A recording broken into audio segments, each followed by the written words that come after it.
চরম মৃত্যু, চরম মৃত্যু, বেয়াদব একটা লোক, বেয়াদব একটা লোক, সে আন্দাজে আমার বিরুদ্ধে অভিযোগ করতেছে। ব্যক্তিগত আক্রমণ করার জন্য আপনি ব্যক্তিগত আক্রমণ করতেছেন কারণ আপনি যুক্তিতে হাসেন। আমি বলি না, আমি আপনাকে এসে বলি আপনি সম্মান দেন, আপনার কাছে সম্মান শিখতে হবে না, আপনার কাছে সম্মান শিখতে হবে না। আপনার চরম বেয়াদব আছে, আপনার কাছে সম্মান। আপনি বেয়াদব, আপনি লজ্জা করেন, আপনি বেয়াদব, আপনি বেয়াদব। আরেকবার গালি করে সরকারে আছেন, আপনার কথা আমি টকশোতে আসবো, আপনার কথা আমি টকশোতে আসবো, আপনার মত যদি আসবো। আপনি টেলিভিশনের মালিক নাকি? যুক্তিতে পারেন না দেখে তো মিথ্যা কথা বলছেন। আপনার কাছে নিরাপদ না, যুক্তিতে পারেন না দেখে মিথ্যা কথা বলছেন। কোন লজ্জায়? আপনি লজ্জা থাকলে বাংলাদেশের রাজনীতি করতেন না। নিজের দলের আইন গেছেন, আপনি আসেন নারীদেরকে যেভাবে অসম্মানিত করছেন বউ থাকা অবস্থায়। আমি তো বিয়ে করিনি, আপনি সম্পূর্ণ মিথ্যা তথ্য দিতেছেন। বিয়ে করেন নাই? না, কোথায় গেছিল? কোথায় গেছিল? না, এটা নিয়ে আমি আপনার সাথে এখানে আলোচনা করব না। এটা নিয়ে আমি আপনার সাথে আলোচনা করব না। নারী ফেসবুকে আপনি মিথ্যা কথা বলতেছেন। আমি তার বউ থাকা অবস্থায়, আমি তার বউ থাকা অবস্থায় এইভাবে তো আলোচনা করব না।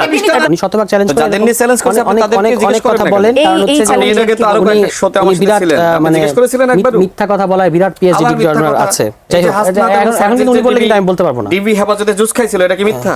এটা এগুলো হলো ফালতু কথা। যিনি জুলাইয়ে নিজে ছিলেন না এবং তার দলের নেতাকর্মীরা বলতেছে যে পুলিশ দেখলে পিছে দৌড়ায়, মিডিয়া দেখলে সামনে। আমি কোথায় ছিলাম সেটা ওই আন্তর্জাতিক মিডিয়া এএফপি তে 19 জুলাই।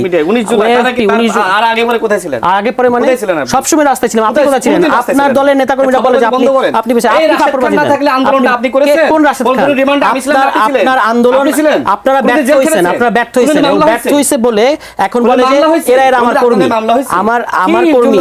যদি মানে আমি ব্যর্থ হইছি, আমার জুনিয়র নেতৃত্ব কোথায় সফল হয়েছেন? আপনার ইয়ে হলে আজকে আপনার কর্মীরা ব্যর্থ হয় না, আপনি ফাপড়বাজি করেন।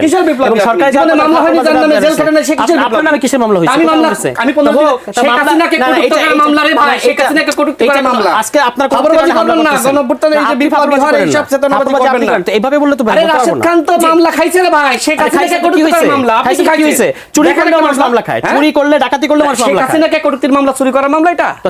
সেটা নিয়ে এখন কি? এখন এটা জন্য আপনি কি করবেন? মানে কি আপনি যে মামলা হইছে তাতে কি হইছে? আপনি 19 জুলাই করেন, তার আগে কোথায় ছিলেন? 19 জুলাই আমি কইনি, আপনি বলছেন। আপনি বলছেন রাশেদ খান আপনি কোথায় ছিলেন জুলাই? আপনি বলেন আপনি কোথায় ছিলেন? মানে না গর্তে লুকাইছেন, পালাইছিলেন। এখন বড় বড় কথা বলেন না, পালাইছিলেন। আমাকে বাঁচাও বলছেন। আপনি জাতিসংঘের সাথে বাঁচাও কখন করেছি? ওই সময় তো আন্দোলন নেতৃত্ব আমি দিয়েছি। উনি তো তখন কথা বলছেন, আন্দোলন তো কখনো করেন না, কখন মার খাননি তো। আপনি সবসময় পালাইছেন। আপনারা Sheikh Hasina mother of education বলছেন। শেখ হাসিনাকে গিয়া পায়ে ধরে সালাম করছেন। মাদার অফ এডুকেশন বলছেন। একজন ফ্যাসিস্ট অবৈধ শেখ হাসিনাকে আপনারা মাদার অফ এডুকেশন বলার পরে এখন আবার বলতেছেন আমি রাশেদ স্যার আন্দোলন হইতো না। ডাক্তারকে জিজ্ঞেস করবেন, আপনাদেরকে আসিফ নাইদের, আপনি নাইদের নাম ধরে বলেন কেন? উনি তো এমপি, আপনার নাম ধরে বলেন কেন? আপনি নাইদ ইসলামকে আপনি নাম ধরে বললেন কেন? আপনি না গতকালকে বলেন মন্ত্রীর নাম ধরে বলার কারণে আজকে আপনি কিভাবে সরকারের একজন সচিব, আপনি একজন এমপি, আপনার উপরে জিজ্ঞেস করেন, আপনি কার কাছে কি বলেন? এমপি আপনার উপরে না নিচে? 3 আগস্ট কোথায় ছিলাম? আসিফ মাহমুদকে জিজ্ঞেস করেন, আপনার উপরে না এমপি নিচে? না, আমার কাউকে জিজ্ঞেস করতে হবে না। মার খান না, জেলে যান না, আপনার দলের নেতাকর্মীরা বলে টকশোতে আসেন, তার দলে এসে বিপ্লবী হইলে আপনার মত এরকম ফরওয়ার্ড দেশ চালাতে। আপনি কোথায় ছিলেন? আমি কোথায় ছিলাম? এই যে আলাদা দল। আমি কোথায় ছিলাম? আপনার নেতা কোথায় ছিল? আমি কোথায় ছিলাম? কোথায় ছিল? আপনার আসিফ মাহমুদ 3 দিন কোথায় ছিল? কোথায় ছিল? কোথায় ছিল? আপনার যে আত্মগোপন থেকে নেতৃত্ব দিয়েছেন না, আপনার রাষ্ট্রমন্ত্রী কোথায় ছিল? কোথায় ছিল? কোথায় ছিল তারা? না, তাহলে আবার আরেকটা দল তুললেন কেন? সামনে থেকে আমিও নেতৃত্ব দিয়েছি। যখন আপনারা যদি সফল হইতেন, যখন আমাকে টিভি গ্রেফতার তাহলে তো আর এই নাহিদ আসিফ রাষ্ট্র হতো না। সামনে যে অ্যারেস্ট হবো, আপনার জামাতের আমির কোথায় ছিল? আপনি জামাতের আমির কেন? আপনার স্বরাষ্ট্রমন্ত্রী কোথায় ছিল? স্বরাষ্ট্রমন্ত্রী কোথায় ছিলেন? নির্বাচিত ছিল। আপনি কোথায় ছিলেন? প্রধানমন্ত্রী বলেন। আমি দেশে ছিলাম। কোথায় ছিলেন আপনি? দেশে ছিলাম আমি। আপনার সম্পর্কে বলতে গেলে আমি আগেও বলেছি, টকশর করবেন না আমার সাথে। আমি যদি বলি আপনারা যে রাজনীতি করতেছেন, আপনাদের দলে তো কোনো নারী আপনাদের কাছে নিরাপদ না। নিরাপদ আপনারা না, এটা তো আপনি ব্যক্তিগত আক্রমণ করতেছেন। না না কথা বলি, আপনি তো বলতে বাধ্য হয়েছি। যখন যুক্তিতে পারেন না, যুক্তিতে পারেন না দেখে তো মিথ্যা কথা বলছেন। নারীরা আপনার কাছে নিরাপদ না, যুক্তিতে পারেন না দেখে মিথ্যা কথা বলছেন। কোন লজ্জায়? আপনি লজ্জা থাকলে বাংলাদেশের রাজনীতি করতেন না। নিজের দলের আইন গেছেন, আপনি আসেন নারীদেরকে যেভাবে অসম্মানিত করছেন বউ থাকা অবস্থায়। কোথায় বলছেন? আমি তো বিয়ে করিনি, আপনি সম্পূর্ণ মিথ্যা তথ্য দিতেছেন। বিয়ে করেন নাই? না, কোথায় গেছিল? কোথায় গেছিল? না, এটা নিয়ে আমি আপনার সাথে এখানে আলোচনা করব না। এটা নিয়ে আমি আপনার সাথে আলোচনা করব না। নারী ফেসবুকে আপনি মিথ্যা কথা বলতেছেন। আমি তার বউ থাকা অবস্থায়, আমি তার বউ থাকা অবস্থায় এইভাবে তো আলোচনা করব না।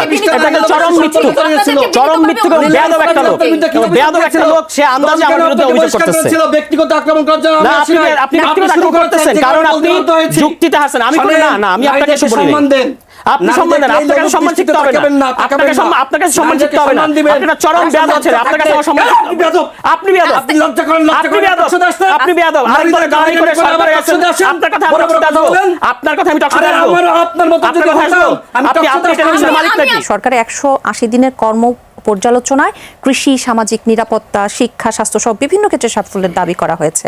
সরকার নির্বাচনী ইশতেহারের প্রতিটি প্রতিশ্রুতি বাস্তবায়নের কথা বলছে। কৃষক কার্ড, ফ্যামিলি কার্ড, শিক্ষা সংস্কার, কর্মসংস্থান সহ নানা উদ্যোগের কথা তুলে ধরেছে। আপনারা বিরোধী দল হিসেবে আপনারা মূল্যায়ন কি যে 180 দিনে সরকার জনগণের প্রত্যাশা কতটুকু পূরণ করতে পেরেছে? জি, আপনাকে ধন্যবাদ।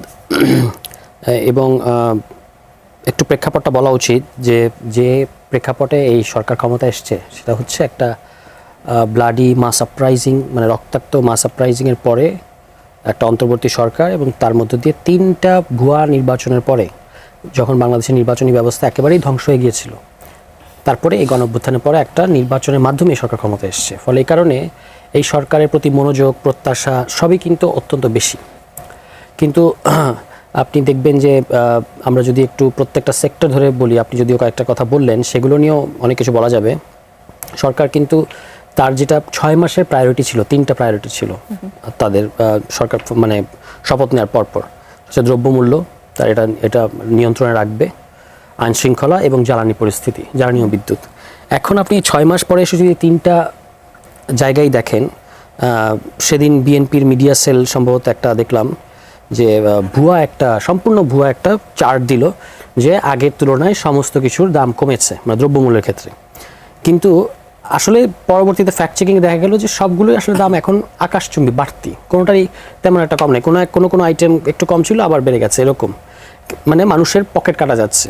তারপরে আপনি যদি আইন শৃঙ্খলা পরিস্থিতি দেখেন, এটা হচ্ছে সরকারের যতগুলো মন্ত্রণালয় আছে তার মধ্যে যদি সবচেয়ে ব্যর্থ মন্ত্রণালয় 6 মাসে কোনটা যদি বলি, তাহলে সেটা হলো স্বরাষ্ট্র মন্ত্রণালয়, যেখানে একজন অত্যন্ত শক্তিশালী মন্ত্রী, অন্তত তিনি বা তার দল সেভাবেই দাবি করে থাকেন, তিনি থাকার পরেও তিনি সংবিধান এবং সংস্কার এই ব্যাপারগুলোকে ব্যর্থ করে দেওয়ার জন্য বা অকেজো করে দেওয়ার জন্য এত ব্যস্ত ছিলেন যে নিজের মন্ত্রণালয়টা খেয়াল করতে পারেন নাই। এবং প্রতিদিন পত্রিকায় ফলাও করে রিপোর্ট হচ্ছে প্রধান পত্রিকাগুলোতে যে কোথায় কীভাবে চাঁদাবাজি হচ্ছে, এবং সেই চাঁদাবাজিগুলো কিন্তু 1টা 2টা খারাপ ব্যক্তি গিয়ে করতে চেষ্টা করছে সেরকম না, খুবই সিস্টেমেটিক একটা চাঁদাবাজি, জোন ভিত্তিক, প্রশাসন জড়িত, সরকারি রাজনৈতিক দল জড়িত এবং পুলিশও কোনো ক্ষেত্রে জড়িত, এভাবে করে আইন শৃঙ্খলা মানে চাঁদাবাজি হচ্ছে। চিটং, যেখানে আমাদের 2জন মন্ত্রী এবং একজন প্রতিমন্ত্রী রয়েছেন, তার মধ্যে একজন স্বরাষ্ট্রমন্ত্রী আছেন, সেখানে একেবারে কয়েকটা সন্ত্রাসী গ্রুপ, কাদের হাতে কী ধরনের অস্ত্র, কারা শেল্টার দেয়, এগুলোর বিস্তারিত রিপোর্ট ছাপা হয়েছে। এবং আমরা সেখানে দেখছি ওপেন ফায়ারিং হচ্ছে, অস্ত্র নিয়ে মহড়া দেওয়া হচ্ছে। কিন্তু সেখানে কিন্তু ওই জঙ্গল সলিমপুরে খুব একটা নাটক করে বা একটা ঘটা করে সেখানে পুরো স্বরাষ্ট্র মন্ত্রণালয় নিয়ে আপনি গেলেন, কিন্তু সেখান থেকে অল্প দূরত্বে যে রাউজান কিংবা চিটংয়ের অন্যান্য জায়গা, সেখানে কিন্তু আমরা এই ধরনের কোনো মহড়া দেখিনি। এবং সেখানে আইনশৃঙ্খলা পরিস্থিতি এখনও চরম নাজুক, মানে এক ধরনের মানে ওখানে গ্যাংস অফ ওয়াসিপুরের মতো, মানে যে কোনো একটা প্রতিষ্ঠান না, আপনার যে প্রতিষ্ঠান বা যে ব্যবসায়িক মাফিয়া ব্যবসায়িক গোষ্ঠীর বিরুদ্ধে অর্থ পাচার সহ নানা ধরনের অভিযোগ আছে, লুটপাটের অভিযোগ আছে, তাদের হাতে জ্বালানি সেক্টর তুলে দেওয়ার একটা পায়তারা চলছে।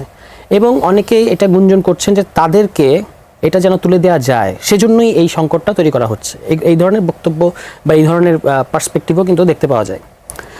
ফলে সার্বিক দিক থেকে যদি বলি যে তার 6 মাসে, এবং রিফর্ম ব্যাপারগুলো তো আছে, রিফর্মে পলিটিক্যাল রিফর্মে যেমন সম্প্রতি 2টা জিনিসটা খুব আলোচনা হচ্ছে, মানবাধিকার অধ্যাদেশ এবং গুম অধ্যাদেশ বাতিল করে দিয়ে আপনি 2টো আইন করলেন। আপনার কথা ছিল আপনি এর চেয়ে অধিকতর শক্তিশালী আইন করবেন, কিন্তু এখন আপনি 2টো ড্রাফট নিয়ে বসেন, অধ্যাদেশটা, আইনটা, 2টো আপনার হাতে আছে। যে কোনো শিক্ষিত মানুষ আইন ব্যাকগ্রাউন্ডে হতে হবে না, আইন ব্যাকগ্রাউন্ডে হলে তো আরও ভালো। ওই অধ্যাদেশ এবং আইনের ক্লজ বাই ক্লজ যদি তুলনা করেন, আপনি দেখবেন যে মানে এর চেয়ে শক্তিশালী তো দূরে থাক, 2009 সালে যে মানবাধিকার আইনটা ছিল তার চেয়েও দুর্বল আইন এই সরকার করতে যাচ্ছে। এবং সেগুলো নিয়ে মানবাধিকার কর্মীরা কিন্তু কনসার্ন দেখিয়ে যাচ্ছে। পুলিশ সংস্কারটা তারা একেবারে বাতিল করে দিয়েছে, অথচ এটা তারা জুলাই সনদ তারা বলেছে অক্ষর অক্ষর বাস্তবায়ন করবে। তাদের জীবনে একটা নাভিশ্বাস ডেকে এনেছে, তাদের জীবনে একটা গজব ডেকে এনেছে। মানে আপনি বিএনপির অশিক্ষিত যারা ক্যাডার আছে ওই লোকাল ফিল্ডে, তারা এইরকম একটা বিসিএস পাশ করা একজন সরকারি কর্মকর্তাকে নাজেহাল করছে, জবাই করার হুমকি দিচ্ছে, আছাড় মারার হুমকি দিচ্ছে, লাথি মেরে তারা বের করে দেবে এগুলো বলছে, তালা মেরে দিচ্ছে। বিভিন্ন উপজেলা থেকে এগুলো ঘটছে যে তাদের তালিকা নিতে হবে, তাদেরকে সুপারভাইজার বানাতে হবে, তাদেরকে তথ্য সরবরাহকারী বানাতে হবে। তাহলে একে তো আপনি প্রশাসনের দলীয়করণ করেছেনই। এখন যেখানে যেখানে ওই প্রশাসনিক কর্মকর্তারা নিজের মতো করে কাজ করার চেষ্টা করছে, সেখানে আপনি তাদেরকে এক ধরনের টেরোরাইজ করছেন। তো এইভাবেই আপনার সব দিক থেকে একদিকে ত্রাসের রাজনীতি, আরেকদিকে হচ্ছে আপনার তাদের এমপিরাই বলছেন খাই খাই করছি আমরা, আবার তারাই হচ্ছে আপনার দলীয় প্রশাসনের দলীয়করণ করছেন। দ্রব্যমূল্য বেড়ে গেছে, মানে একটা কোনো জায়গা নেই যেখানে আপনি দেখাতে পারবেন যে দিস গভর্নমেন্ট ইজ পারফর্মিং। জি, ধন্যবাদ স্যার তুষার। আবার আসবো আপনার কাছে। আমি জনাব রাশিদ খান আপনার কাছে আসতে চাই। অনেকগুলো ইস্যু কিন্তু তুলেছেন স্যার তুষার, এবং আমি যদি বলি যে 16 বছরের ধ্বংসস্তূপ থেকে মাত্র 6 মাসে দেশ পুনর্গঠন করা সম্ভব নয়, তবে সরকারের আন্তরিকতা, দায়বদ্ধতার ঘাটতি নেই সরকার থেকে বলা হচ্ছে। আপনি কি বলবেন যে দ্রব্যমূল্য নিয়ন্ত্রণের কথা বলছেন, আইন শৃঙ্খলা পরিস্থিতি, লোডশেডিং এবং যেসব অভিযোগগুলো সারওয়ার তুষার করলেন, সেখানে আপনাদের সফলতা কি আর আপনাদের আসলে বিফলতা কি? সবাইকে সালাম এবং শুভেচ্ছা। আসসালামু আলাইকুম। দেখেন, আমি শুরুতে সরকারের কিছু অর্জন নিয়ে কথা বলবো, তারপরে তার যে বক্তব্য সেটির বিষয়ে আমার যে মন্তব্য সেটি পেশ করব। সরকার ইতিমধ্যে প্রায় 13 লাখ কৃষক পরিবারের 10,000 টাকা করে ঋণ মওকুফ করেছে। এরপরে কৃষক কার্ড সেটির বাস্তবায়ন শুরু হয়েছে, ফ্যামিলি কার্ডের বাস্তবায়ন শুরু হয়েছে, ইমাম, মুয়াজ্জিম এবং পুরোহিতদের সম্মানী ভাতা সেটিও শুরু হয়েছে। বন্ধ হয়ে যাওয়া 14টি কারখানা সেটি যাতে মানে কাঙ্ক্ষিতভাবে কাজ করতে পারে এবং সেখান থেকে আসলে প্রফিট পাওয়া যায়, এই জন্য বেসরকারীকরণ নীতিমালা করে সেটি আসলে দেওয়া হয়েছে এবং ইতিমধ্যে 9টিতে উৎপাদন শুরু হয়েছে। আমি গত সপ্তাহখানেক আগে মাননীয় প্রধানমন্ত্রীর সাথে একটি প্রোগ্রামে ছিলাম, যেখানে 3টা কোম্পানি বা কারখানা মানে হস্তান্তর করা হয়েছে 2টি প্রতিষ্ঠানের কাছে, এবং সেই অনুষ্ঠানে আমিও ছিলাম। দেখেন, এবং দেখেছি যে এর আগে যে একটি প্রতিষ্ঠান RFL এর কাছে হস্তান্তর করা হয়েছিল, সেই প্রতিষ্ঠানকে আসলে তারা কিভাবে আসলে উজ্জীবিত করেছে এবং সেখানে কর্মসংস্থান থেকে শুরু করে তারা কিন্তু লাভজনক পর্যায়ের দিকে যাচ্ছে।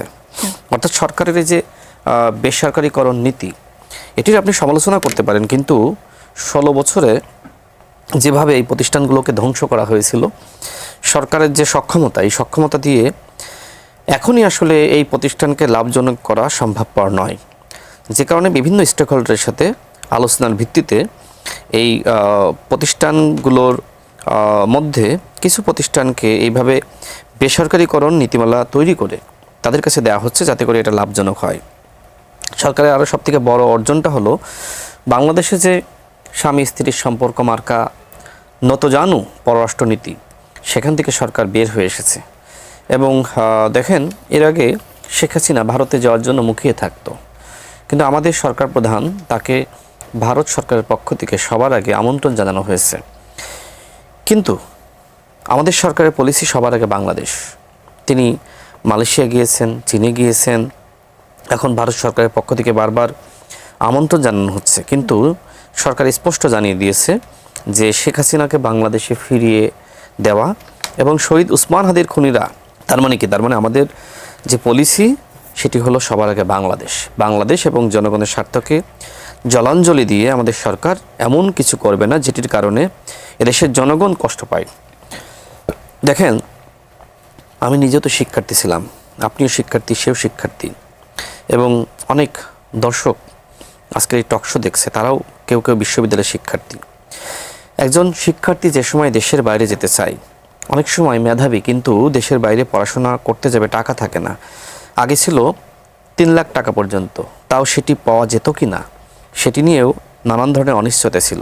কিন্তু সরকার এখন এটিকে 10 লাখ টাকায় উত্তীর্ণ করেছে। এখন আপনি দেশের বাইরে আপনি যেতে পারবেন।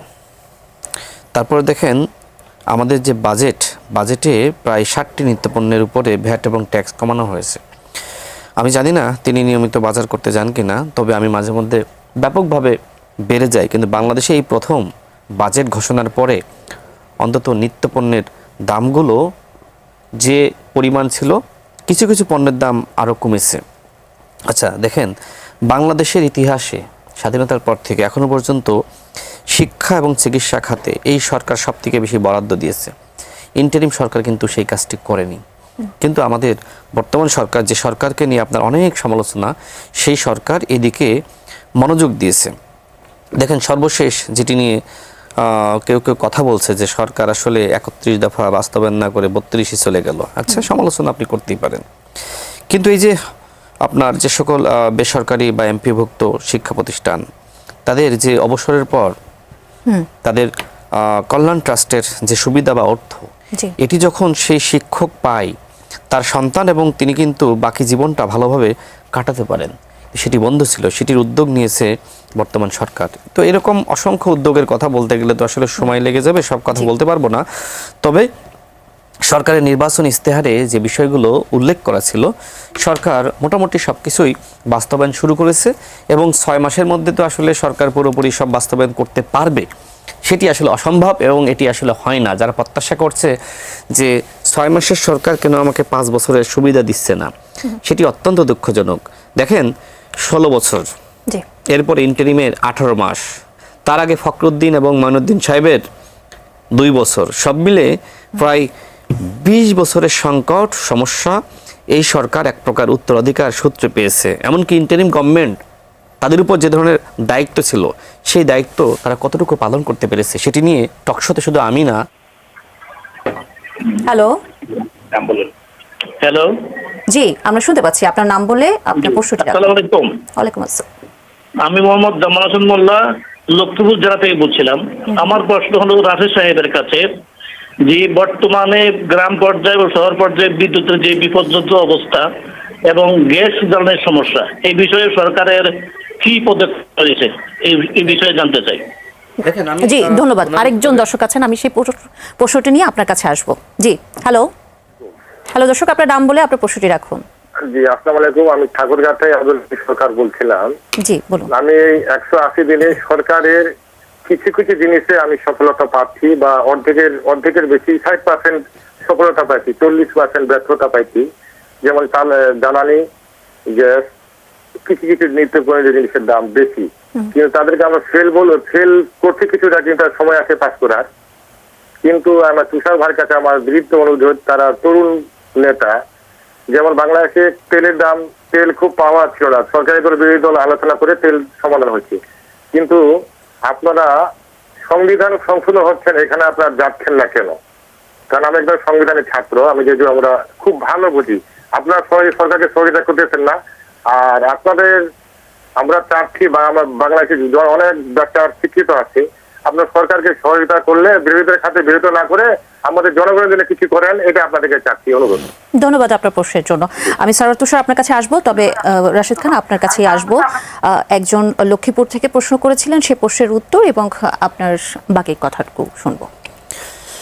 দেখেন, সরকার ইতিমধ্যে এই জ্বালানি যে সংকট, সেই সংকট সমাধানের জন্য আপনার ভাসমান এলএনজি নতুনভাবে স্থাপন করার জন্য, মানে টার্মিনাল, এলএনজি টার্মিনাল স্থাপনের জন্য উদ্যোগ গ্রহণ করেছে। এবং জ্বালানি যে সংকট, আমাদের দর্শক যে প্রশ্নটা করলেন, দেখেন সরকার এই যে তিনি নিজে বললেন যে মোটামুটি তার কাছে মনে হচ্ছে যে সরকার 60% সফল, আর এই বিদ্যুৎ এবং জ্বালানি গ্যাস এটি নিয়ে সরকারের ব্যর্থতা তিনি সামনে উত্থাপন করলেন বা আমাকে প্রশ্ন করলেন। জি দেখেন, এই যে বিদ্যুৎ এবং গ্যাস নিয়ে যে সংকট, হঠাৎ করে একটি টার্মিনালে আগুন লাগলো বা বিকল হয়ে গেল, এটা তো আসলে সরকারের দোষ নয়, এবং সরকার সেই সমস্যা সমাধানে কাজ করছে। দ্বিতীয়ত হলো যে আপনার যে জাহাজগুলোতে আসলে এই গ্যাস নিয়ে আসা হয়, অনেক সময় বৈরী আবহাওয়ার কারণে সেগুলো আসলে সঠিক সময়ে আপনার সেটাকে মুক্ত করা যাচ্ছে না, সেই টার্মিনালে খালাস করা যাচ্ছে না, নিয়ে যাওয়া যাচ্ছে না। আচ্ছা, দ্বিতীয়ত এর আগে দেখেন জ্বালানি সংকট। আচ্ছা, জ্বালানি সংকটটা আসলে এটা তো সরকারের দায় না, তাই না? এই যে আন্তর্জাতিক যে সংকট বলা যায়, মধ্যপ্রাচ্যে যে যুদ্ধ, এখনো পর্যন্ত সেটা আসলে সমাপ্ত হয়নি, এবং এটির কারণে আসলে পৃথিবীর প্রায় অধিকাংশ দেশেই দাম প্রায় দ্বিগুণ হয়ে গিয়েছিল। কিন্তু বিএনপি সরকার দায়িত্ব গ্রহণের পরে দাম না বাড়িয়ে এটা সমাধান করা যায় কিনা সেই প্রচেষ্টা কিন্তু করেছিল, কিন্তু যখন দেখছে ভারতে দাম বেড়ে গেছে, বাংলাদেশে দাম নাই, বা প্রতিবেশী অন্যান্য দেশে দাম বেড়ে গেছে, বাংলাদেশে দাম বাড়েনি, এটা পাচার হতে পারত। এবং আন্তর্জাতিক সমন্বয় করার জন্য হলেও দাম কিছুটা আসলে বাড়ানোর প্রয়োজন ছিল, যেটি আসলে ওই সময় এনসিপির পক্ষ থেকে বক্তব্য রাখা হয়েছিল যে আমাদের পক্ষ থেকেও। তো যাই হোক, পরবর্তীতে জ্বালানি সংকটটা মোটামুটি কেটে গিয়েছে, তবে পুরোপুরি কেটে যায়নি। দেখেন, এই যে বিদ্যুৎ উৎপাদন, সেটি তো জ্বালানি থেকে হয়। তার মানে এইটা ঠিক আছে, সরকারের থেকে দায়ী, হ্যাঁ সরকারের থেকে আমি বলতে পারি না যে আমি দায় নিব না, দায় নিয়েই বলছি যে সরকার এই সমস্যা সমাধানে আন্তরিকতার সহিত কাজ করছে এবং দীর্ঘমেয়াদী জ্বালানি নীতি তৈরি করা এবং সবার পরামর্শ গ্রহণ করা, সে ব্যাপারে ইতিমধ্যে আমাদের মাননীয় প্রধানমন্ত্রী বলেছেন যে আপনাদের পরামর্শগুলো আমাদের কাছে আপনারা দেন। ইতিমধ্যে দেখলাম যে জামাতের পক্ষ থেকে প্রেস ব্রিফিং করে দেওয়া হয়েছে, এনসিপিও কিছু পরামর্শ দিয়েছে, সরকার অবশ্যই সেদিকে নজর রাখছে এবং তাদের পরামর্শগুলো আগেও তো গ্রহণ করা হয়েছে। দেখেন, সেখানে 9 মাস ধরে আলোচনা হয়েছে, সে আলোচনায় তিনিও কিছু আলোচনায় গিয়েছেন, আমিও গিয়েছি, কথাবার্তা বলেছি। সেখানে আপনি আমাকে যে জুলাই জাতীয় সনদে স্বাক্ষর করালেন, তাই না? আপনি তো স্বাক্ষর করানোর পরে আপনি তো বলতে পারেন না যে এই নোট অফ ডিসেন্ট তুলে দিলাম। আমাদের সবার হাতে দেওয়া হয়েছিল যে এই জুলাই জাতীয় সনদে স্বাক্ষর করা হবে। এনসিপি শুধুমাত্র স্বাক্ষর করে নাই, বাকি সবাই স্বাক্ষর করেছিল। এরপরে গণভোট নিয়েও প্রতারণা করা হয়েছে। সব মিলে কি, সব মিলে বিএনপির নির্বাচন ইস্তেহারটা আপনি খেয়াল করবেন, সেখানে উল্লেখ করা আছে মানুষ যদি আমাদেরকে ভোট দিয়ে দায়িত্ব দেয়, সেক্ষেত্রে স্বাক্ষরিত জুলাই জাতীয় সনদের বাস্তবায়ন আমরা ইনশাল্লাহ করবো এবং সেটির বাস্তবায়ন শুরু হয়ে গেছে। আচ্ছা, শেষ করতে হবে, না হলে তো তিনি পরবর্তীতে কথা বলার মতন কিছু পাবেন না। আমি শেষ করে দিই, শোনেন। এরপরে তিনি দলীয়করণের কথা বললেন। দেখেন, এনসিপির একজন নেতা ছিল মোহাম্মদ এজাজ, তাকে ঢাকা উত্তরে প্রশাসক করা হয়েছিল। তিনি জাতীয় নাগরিক কমিটির নেতা ছিলেন। দেখেন, হ্যাঁ নেতা ছিলেন। এছাড়া আপনি আরো দেখেন যে প্রত্যেকটা মিনিস্ট্রিতে ছাত্র উপদেষ্টা, ছাত্র কমিটি, নানানভাবে নানানজনকে কিন্তু দায়িত্ব দেওয়া হয়েছিল। এই কাজগুলো তারা করেছিল, দলীয়করণ করেছিল। এরপরে দেখেন আপনার অস্ত্র নিয়ে মহড়ার কথা বললেন। তাদের সরকারের সময় এই যে শীর্ষ সন্ত্রাসী জামিন আমি দিয়েছিলাম, ডক্টর মোহাম্মদ ইউনূস দিয়েছিল। এই স্বরাষ্ট্রমন্ত্রী ব্যর্থ, এটার কারণটা হলো যে তিনি আসলে এই মবকে প্রশ্রয় দিচ্ছেন না। আর ওই অন্তর্বর্তীকালীন সরকারের সময় যে স্বরাষ্ট্র উপদেষ্টা, তিনি সফল, কারণ তার সময়ে প্রতিদিন মোটামুটি বিভিন্ন জায়গায় মব হতো।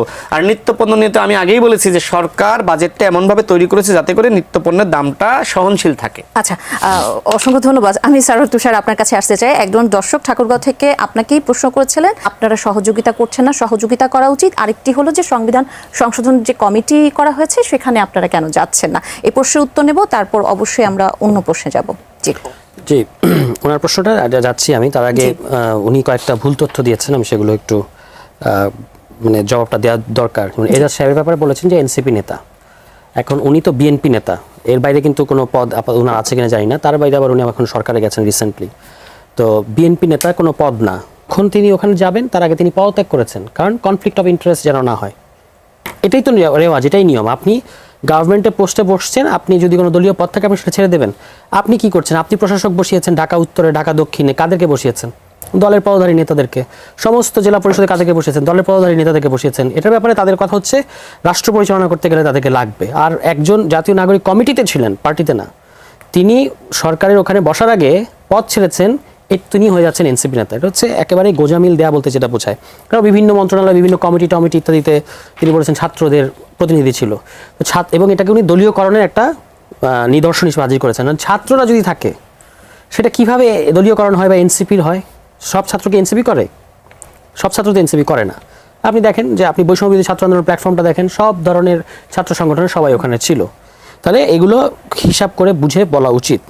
তারপর ধরেন যে অন্তর্বর্তী সরকার কাদের সরকার? অন্তর্বর্তী সরকার বেসিক্যালি বিএনপি সরকার, কারণ ওই সরকারের নিরাপত্তা উপদেষ্টা এই সরকারের মানে পররাষ্ট্রমন্ত্রী, ওই অ্যাটর্নি জেনারেল এইখানে হচ্ছে আপনার আইনমন্ত্রী, ওখানে বিরাট চেয়ারম্যান, এখনও বিরাট চেয়ারম্যান, এরকম সচিব, ওই যে আজকে নাসিমুল গনি সাহেবের আরও 1 বছর বাড়ানো হলো, ওই সচিব, একই সচিব, অসংখ্য উদাহরণ দেওয়া যাবে। কিন্তু তবু সুবিধাটা আপনি নিলেন, কিন্তু বলবেন এটা এনসিপি জামাত সরকার। এটা হচ্ছে তাদের ওই যে আড়াল করার একটা চেষ্টা আর কি।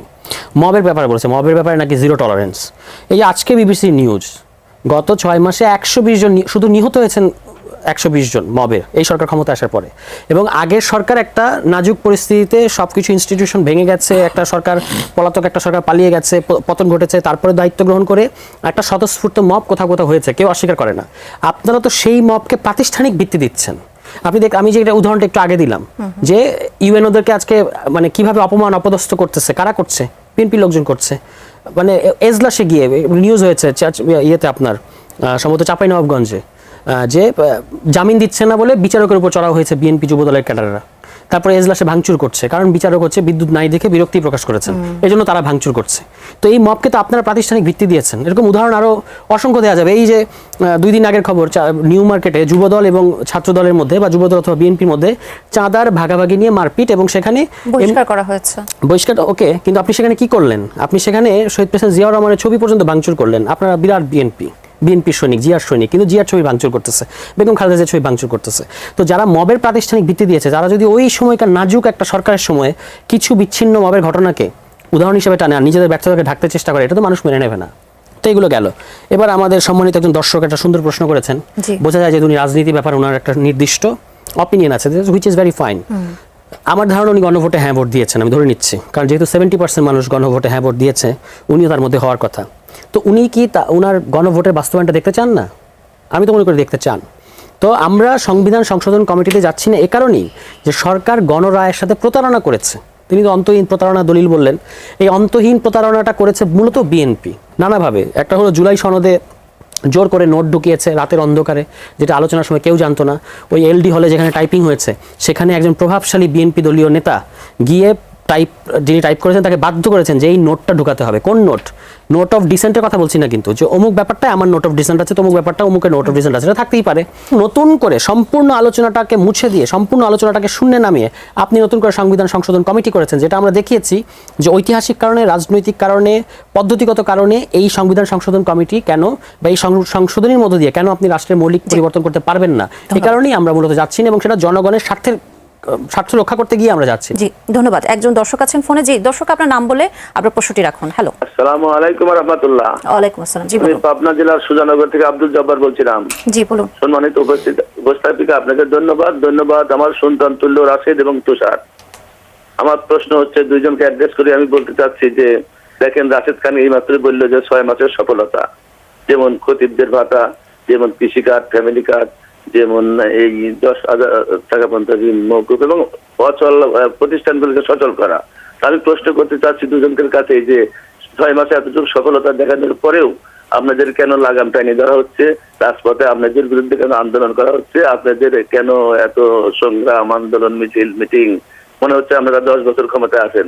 সুরক্ষা সাফল্যের দাবি থাকলেও বাজারে নিত্যপণ্যের দাম অস্থিরতা, সিন্ডিকেট নিয়ে অভিযোগ রয়েছে। এই অভিযোগের প্রেক্ষিতে আপনি কি বলবেন?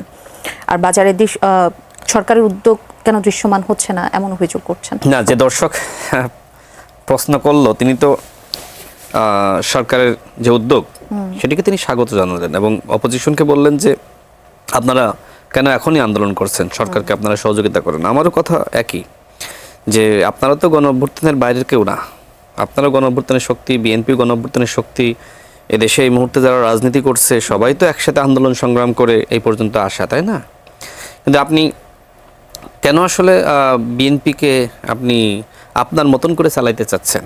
বিএনপি তো সেই নির্বাচনের আগে যে কথা বলেছে এখনও একই কথা বলছে, এবং জুলাই জাতীয় সনদ নিয়ে বা গণভোট নিয়ে রাজনীতি করার কিছু নাই। কারণ আপনি ওই সময় আপনার দাবি জানিয়েছেন, বিএনপির দাবি জানিয়েছে। নির্বাচন ইস্তেহারটা আমি আগেই বলেছি, একটু খেয়াল করেন বিএনপি কী লিখেছে। বিএনপির সংগ্রামী মহাসচিব, যিনি সামনে মহামান্য রাষ্ট্রপতি হতে যাচ্ছেন, তিনি 2টা প্রতিবাদ লিপি জানিয়েছেন। প্রথমত, যে সময় জুলাই জাতীয় সনদ নিয়ে এক ধরনের প্রতারণা করা হলো, স্বাক্ষরের পরে নোট অফ ডিসেন্ট তুলে দেওয়া হলো, তখন একবার। আর দ্বিতীয়বার হলো যে সময় গণভোটের অধ্যাদেশ, 4টা প্রশ্ন 1টা উত্তর, সেটি নিয়ে। এবং এর পরবর্তীতে বিএনপি যে সময় নির্বাচনী ইস্তেহার তৈরি করে, সেখানে বিএনপি একই কথা উল্লেখ করেছে। তারপরেও দেশের জনগণ বিএনপিকে ভোট দিয়েছে, আগামীতে আপনাকে ক্ষমতায় আনবে, অপেক্ষা করেন, অস্থির কেন? আমার কাছে মাঝে মধ্যে মনে হয় যে আমাদের অপোজিশনে যারা আছে, জামাত এবং এনসিপি, তারা ক্ষুধার্ত হয়ে গেছে ক্ষমতার জন্য। এখনই তারা মনে করছে যে আমরা তো আসলে ফেসবুকের যত জরিপ ছিল, অনলাইনের প্রত্যেকটা জরিপে জামাত ইসলাম ক্ষমতায় চলে গিয়েছিল। এই যে তাদের মধ্যে ক্ষমতায় যাওয়ার তাড়না, গিয়েও কেন যেতে পারলো না, ফেসবুক তাদেরকে ক্ষমতায় বসিয়ে দিল, বাস্তবে কেন জনগণ তাদেরকে ভোট দিল না, এই ক্ষমতার তাড়না থেকে তারা প্রতিনিয়ত সরকারের বিরুদ্ধে আন্দোলন করছে।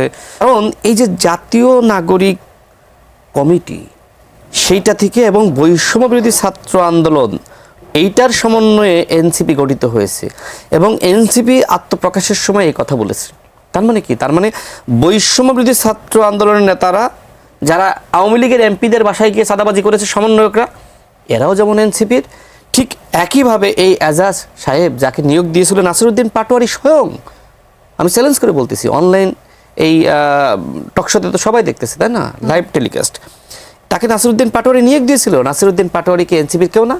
ওই সময় আপনারা এরকম বহু নিয়োগ দিয়েছেন, ঢাকা বিশ্ববিদ্যালয়ের ভিসি থেকে শুরু করে আপনার অধিকাংশ ডিসি, এসপি, ইউনো তাদেরকে আপনারা আপনাদের মতন করে বসিয়েছিলেন, এবং সেটা যুগান্তর থেকে শুরু করে বিভিন্ন পত্রিকায় নিউজ হয়েছিল কিভাবে হাসনাত এবং সার্জিস ডিসি যদি আপনি সুপারিশ পরামর্শ করতেন একটা কথা, কিন্তু আপনি সরাসরি লেনদেনের সাথে জড়িয়ে পড়েছিলেন, কেলেঙ্কারির সাথে। আচ্ছা, আমাকে শেষ করতে দিচ্ছেন না তো, 2 মিনিট হয়েছে কিনা আপনি ঘড়ি ধরেন না, 5 মিনিট হওয়ার কথা না। আচ্ছা দেখেন যে ইন্টারিম গভর্নমেন্ট ছিল বিএনপির গভর্নমেন্ট, আজকে প্রথম তিনি বললেন, তো তিনি যদি ব্যাখ্যা করেন যে কিভাবে বিএনপির গভর্নমেন্ট ছিলেন, তিনি ব্যাখ্যা করেন যেটা সেটি হলো যে এই যে পররাষ্ট্র উপদেষ্টা এবং এই যে বিডার চেয়ারম্যান, দেখেন এই বিডার চেয়ারম্যানকে কে এনেছিল? ডক্টর মোহাম্মদ ইউনূস এনেছিল, এবং তিনি ভালোভাবে কাজ করার সুযোগ সরকারের কাছে চেয়েছেন এবং সরকার তাকে কাজ করার সুযোগ দিয়েছে। মানে বক্তব্য এরকম, দেখেন অল্প সময়ের মধ্যে আসলে ওইভাবে ইনভেস্টমেন্ট আনা যায় না, তো তাকে সরকার তার দায়িত্ব সঠিকভাবে পালন করার জন্য তিনি যাতে সফল হন এই জন্য সরকার তাকে সময় দিয়েছে। ঠিক একইভাবে আমাদের পররাষ্ট্রমন্ত্রী তিনি দেখেন, তিনি তো আমাদের যারা ছাত্র উপদেষ্টা ছিল, যারা আপনার এনসিপি নেতৃবৃন্দ, তাদের পরামর্শই তো নিয়োগ পেয়েছিল।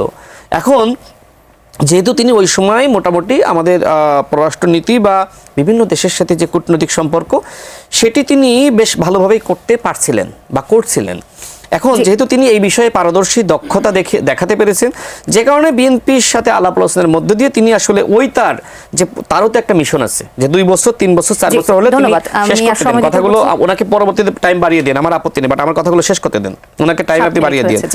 তো এই কারণে তাকে আসলে যেহেতু এই জায়গায় তিনি অন্তর্বর্তীকালীন সরকারের সময়ে মোটামুটি সফল হয়েছিলেন, তাকে যদি আরো 2 বছর 3 বছর 4 বছর সময় দেওয়া যায়, এই যে দেখেন পররাষ্ট্র মন্ত্রণালয়ের পক্ষ থেকে ভারতের ব্যাপারে অন্যান্য দেশের ব্যাপারে যেভাবে যে কঠোরভাবে বিবৃতি দেওয়া হয়, এজন্য তো তাকে আপনি ধন্যবাদ দেওয়া উচিত। আচ্ছা, অ্যাটর্নি জেনারেল যিনি এখন বর্তমানে আইনমন্ত্রী তার কথা বললেন, তো 3 জন ছাত্র উপদেষ্টা কোথায় আছে? একজন তো সরাসরি ছাত্র উপদেষ্টা থাকা অবস্থায় একটি দল গঠন করেছে, সেই দলের নাম এনসিপি। অনেকে এনসিপিকে কিংস পার্টি বলে, আমি কিংস পার্টি বলছি না, ছাত্রদের একটি দল, ছাত্রদের একটি অংশের দল। কিন্তু আমার প্রশ্ন হলো, ছাত্ররা কি আসলে এইভাবে ক্ষমতায় থেকে দল গঠন করতে পারে? এবং সরাসরি সহযোগিতা করেছে ডক্টর মোহাম্মদ ইউনূস, এবং তিনি তার বিভিন্ন বক্তব্যে এটি বলেছে। এমনকি প্রেস সচিব বলেছিল নাহিদ ইসলামকে মাঝখানে বসিয়ে আগামীতে নাহিদ ইসলাম প্রধানমন্ত্রী হতে পারেন। সর্বশেষ কথা হলো যে ইউনোদের সাথে নাকি আসলে আপনার অপদস্থ করা হচ্ছে, করা হচ্ছে। দেখেন, আমিও যখন বিভিন্ন জায়গা থেকে এরকম সরকারি কর্মকর্তা বা বিভিন্ন জায়গা থেকে আমার কাছে বিভিন্ন তথ্যপত্র আসে, দায়িত্বশীল জায়গা থেকে আমি আসলে যাচাই বাছাই করার চেষ্টা করি যে অভিযোগ অনুযোগ আসলে কতটুকু রয়েছে। শেষ কথা হবে, পরবর্তীতে আপনি 16 বছর ধরে যাদেরকে বিভিন্ন জায়গায় বসিয়েছিল তাদের অনেকের বিরুদ্ধে অভিযোগ অনুযোগ থাকবে না। আমার কথা হলো যে আপনি 18 মাসে সেই আওয়ামী কর্মকর্তা বা দর্শকদের কয়জনের বিরুদ্ধে ব্যবস্থা নিতে পেরেছেন? বরং ওই সময় তাদের চিন্তা ছিল এরকম যে বিএনপি করেছে অতীতে, বা ছাত্রদল করেছে, বা বিএনপি পরিবারের যদি তাদেরকে এই মুহূর্তে প্রমোশন দিই, যেহেতু 16 বছর তারা বঞ্চিত ছিল, তাহলে আমরা যে এজেন্ডা নিয়েছি আগামীতে ক্ষমতায় যাব একটি দল গঠন করে, সেই এজেন্ডা সফল হবে না। যে কারণে তারা ওই সময় যে পলিসি গ্রহণ করে যে আওয়ামী তাদেরকে ভয় দেখিয়ে কাজ করানো, অন্তর্বর্তীকালীন সরকার এই পলিসি গ্রহণ করেছিল, নাহিদ ইসলামরা এই পলিসি গ্রহণ করেছিল। তার মানে কি? তার মানে এখন এই যে বিভিন্ন জায়গায় অনেক সরকারি কর্মকর্তার বিরুদ্ধে এই ধরনের অভিযোগ আছে। প্রশ্নের সূত্র ধরে যদি একটি কথার সূত্র ধরে যদি আমি আপনাকে বলি, তিনি যেমনটি বলেছেন যে আপনারা আসলে ক্ষুধার্ত হয়ে গেছেন ক্ষমতার জন্য, আপনারা কি আসলে ক্ষুধার্ত হয়ে গেছেন? আচ্ছা, ক্ষুধার্ত কে হয়েছে? আমি বিএনপি দলীয় একজন এমপি ঝালকাঠির, ওনার একটা স্ট্যাটাসে একটা লাইন পড়ি। উনি একজন রানিং এমপি ঝালকাঠি 1 আসনের, বিএনপির নেতাকর্মীদের উদ্দেশ্যে উনি বলছেন, ঝালকাঠির বিএনপি এবং অঙ্গ সংগঠনের নেতাকর্মীরা খাই বন্ধ করার জন্য অনুরোধ করছি, খাই বন্ধ করার জন্য অনুরোধ করছি। অনেক কিছু, আমি সবটা পড়বো না। মূল কথাটা যেটা হলো, টাকার বিনিময়ে আওয়ামী লীগকে শেল্টার দিচ্ছেন, তাদের বাড়িঘর পাহারা দিচ্ছেন, ঠিকাদারি পাহারা দিচ্ছেন, এমনভাবে খাচ্ছেন যেন মনে হচ্ছে নিজের দলটাকে খেয়ে ফেলবেন, জুলাইয়ের রক্তের সাথে আপনারা বেইমানি করছেন। এই হলো তার মূল বক্তব্য। তো খাই কারা করছে সারা বাংলাদেশের মানুষ দেখতে পাচ্ছে, কারা সরকারে আছে, কারা বালু থেকে শুরু করে সমস্ত কিছু, মাটি, গাছ, এমনকি খাল খনন কর্মসূচি থেকে হেন কোনো জায়গা নাই যেখানে বিএনপি দলীয়, এবং এই যে ইউএনওরা যেখানে খাই বাধা দিচ্ছে সেখানে ইউএনওদের উপর হামলা হচ্ছে। এবং দেখেন, উনি বললেন একটা কথা খুব সুন্দর, যে ইউএনওদের বিরুদ্ধে কি, যারা আওয়ামী ব্যাকগ্রাউন্ডের ইউএনও ছিল তাদের বিরুদ্ধে কি অন্তর্বর্তী সরকার ব্যবস্থা নিয়েছে কিনা, তো মানলাম অন্তর্বর্তী সরকার ব্যবস্থা নেয় নাই। তো বিএনপির যে ইউনিক স্টাইল অফ ব্যবস্থা নেওয়া সেটা খুব দারুণ। তাদের ওই যে অশিক্ষিত ক্যাডার যারা আছে তাদেরকে দিয়ে বিসিএস এর কর্মকর্তা যারা একটা বিরাট পরিশ্রম করে সরকারি কর্মকর্তা হয়েছে তাদেরকে আপনি জিব্বা কেটে দেওয়ার হুমকি দিচ্ছেন, তাদেরকে আপনি জবাই করার হুমকি দিচ্ছেন, তাদেরকে আপনি আছাড় মারবেন সেটা বলছেন, আপনি লাথি দিবেন সেটা বলছেন। এটা হলো বিএনপির ইউনিক স্টাইল অফ ব্যবস্থা নেওয়া, ঠিক আছে? তো এটা হয়তো আমরা দেখলাম যে এটা একটা নতুন ধরনের আইনের শাসন, যেখানে বিএনপির নেতাকর্মীদের হাতে আইনের শাসনের দায়িত্ব দেওয়া হয়েছে। ওই যে আপনি যুক্তি কথা বলছেন, তো আরেকটা কথা আছে, ওটা হলো ফ্যালাসি। ফ্যালাসিটা কি? যে একটা লোক জাতীয় নাগরিক কমিটিতে ছিল, না জাতীয় নাগরিক কমিটিতে, তিনি একটা পদে দায়িত্ব নেওয়ার আগে ওই জাতীয় নাগরিক কমিটির পদ থেকে পদত্যাগ করেছেন, তাকে বানিয়ে দেওয়া হচ্ছে এনসিপি নেতা। রাশেদ খান যেটি বলেছিলেন, আমি একটু ইন্টারাপ্ট করছি আপনাকে, যে তিনি যেমনটি বলেছেন যে তাকে নাসিরউদ্দিন পাটোয়ারি তাকে এনেছেন। কোথায়?